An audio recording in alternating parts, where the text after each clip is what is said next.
Hello friends, আবার অনেকদিন পর ভিডিও নিয়ে চলে এসেছি। তো এটা হচ্ছে কবিরাজ বাগানের দুর্গাপুজো। এটা হচ্ছে দীঘাতে ঢুকতে যে এন্ট্রান্স গেটটা পড়ে ওইটা। এবার কবিরাজ বাগানের থিম হলো দীঘার জগন্নাথ মন্দির। তো এদের কাজ প্রায় কমপ্লিট। আজ হলো মহালয়া, তো আমি মহালয়ার দিনে ভিডিওটা করতে এসেছিলাম। এই পুরো বাস দিয়ে ঘেরা জায়গাটা দেখছিলেন, ওই জায়গাটাতে লাইন পড়ে।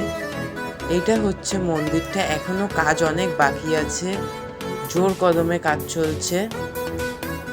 সাধারণ পাবলিকদের জন্য এটা খুলে যাবে চতুর্থীর মধ্যে খুলে যাবে। এটা হচ্ছে পোস্টারটা।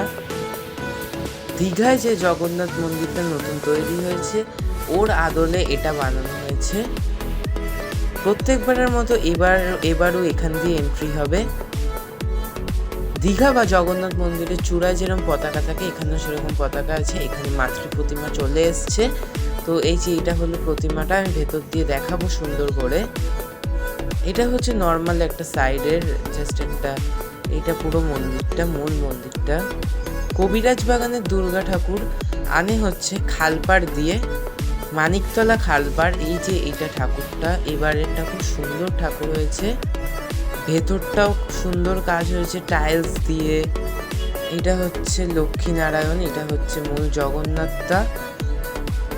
এই প্যান্ডেলটা খুব সুন্দর করে ধাপে ধাপে বানানো হয়েছে। প্রথমে আপনারা ঢুকতে পাবেন হচ্ছে দীঘাতে যে এন্ট্রেন্সে যে দীঘার বিশ্ব বাংলার গেটটা পড়ে ওইটা পাবেন। তারপরে ঢুকতে কিছুটা এগিয়ে এসে পাবেন মাতৃ প্রতিমা। তারপর এই ঘরটা পাবেন, এই ঘরটা নর্মাল বানিয়েছে টাইলস দিয়ে, ফল সিলিং করা। তারপর আরেকটু এগিয়ে গেলে মূল জগন্নাথ মন্দিরের যে জগন্নাথটা সেটা পাবেন।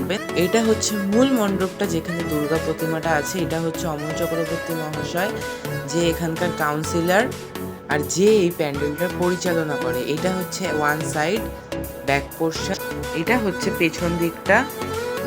তো এবার আমি চলে এসেছি বিধান সঙ্গে। ফুল ভিডিওটা আসবে 23 তারিখে। আজকের মতো বাই বাই।